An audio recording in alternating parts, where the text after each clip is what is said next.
Kumusta mga binibini at ginoo? Alam niyo ba ang salitang ito? Ang salitang ito ay may dalawang uri ng pagbigkas. Bukas at bukas. Ang mga salitang ito ay may isang baybay o spelling, ngunit may magkaibang kahulugan depende sa konteksto ng pangungusap. Halimbawa, bukas ang tindahan.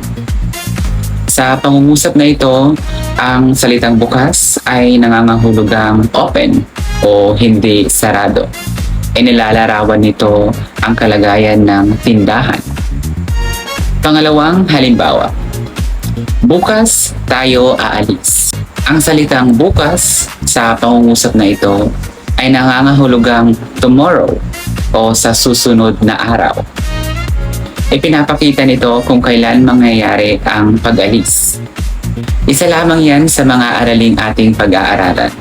Ako si Teacher Teo mula sa bansang Pilipinas. Ako ay naghahanap ng mga estudyanteng nais matuto ng wikang Tagalog. Mga taong nais dagdagan ang kanilang kaalaman sa iba't ibang wika.